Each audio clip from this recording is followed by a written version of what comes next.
मु ज्योतिर्विद सोनाली आपण मानक मो चैनल दृष्टि अस्ट्रो तरफ नूतन वर्ष 2026 उपलक्षे आपण मानक हार्दिक अभिनंदन जनाऊँगी एवं महाप्रभु श्री जगन्नाथ पाखे निवेदन करुच्ची कि आपण को सुख समृद्धि एवं उत्तम स्वास्थ्य प्रदान करंतु।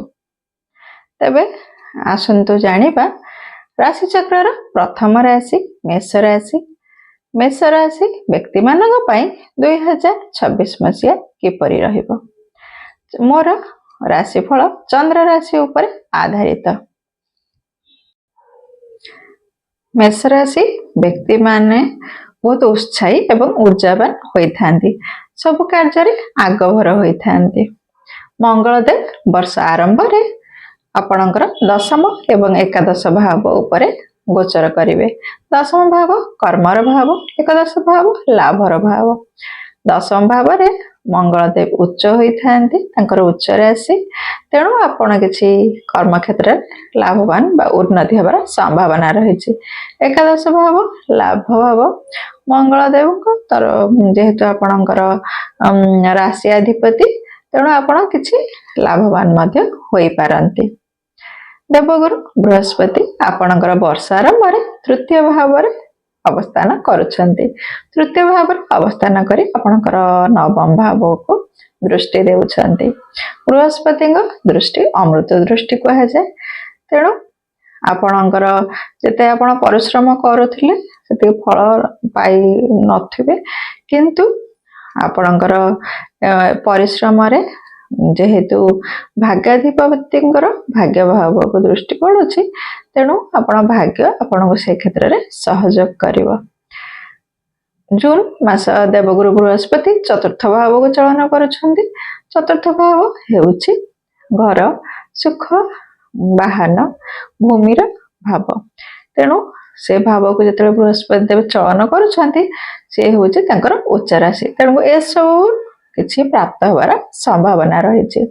एवं एहा सहित देवगुरु बृहस्पति दशम भाव दृष्टि पड़ुछि। तेणु कर्म क्षेत्र रे मध्य आपण को प्रमोशन पाई पारंती किंबा कर्म क्षेत्र परिवर्तन करि पारंती। राहुदेव आपणकर एकादश भाव रे वर्ष सारा रहुछंती। तेणु राहुदेव एकादश भाव एवं कुंभ राशि रे भल फल देइथांती। तेणु आपणकर ए वर्ष निश्चित किछि इच्छा पूर्ति हबो। किछि भ्रम मध्य सृष्टि होई पारे। कोनोसी कार्य रे लाभवान हबा पे आपण शॉर्टकट नियंतु नाही। राजनीति क्षेत्र रे विशेष लाभवान हबार संभावना रहिछि। आपण शनि 7.5 रो प्रथम चरण चलुछि। तेणु एहा प्रभाव रो आपण स्वास्थ्य समस्या टिके देखा दे पारे एवं आपणकर कार्य बाधा विलंब किछि कार्य रे देखा देव। शनिदेवंकर दृष्टि जेहेतु आपण उपरे रहिछि बा प्रभाव रहिछि, तेणु आपण कार्य को ठीक करंतु। कारण शनि 7.5 रे मनुष्य निजर कर्मर फल प्राप्त करिथाय। आपणकर गोटे भूल कार्य आपण को बड़ विपद रे पकई पारे। राहुदेव आपण को भ्रम सृष्टि करिवे, आपण को शॉर्टकट नबा को आपण को मानसिकता देबे। एथरु टिके दूरे रहिबे। मंगलदेव होचंदी शीघ्रतार ग्रह, सब कार्य शीघ्र करिबा पई चाहंती। एवं जेहेतु शनि 7.5 चलीछि, तेणु शनिदेव धीर ग्रह एवं सब कार्य रे श्रृंखला चाहंती। तेणु आपण निज को टिके मानसिक स्तर रे बैलेंस करिया चेष्टा करिवे।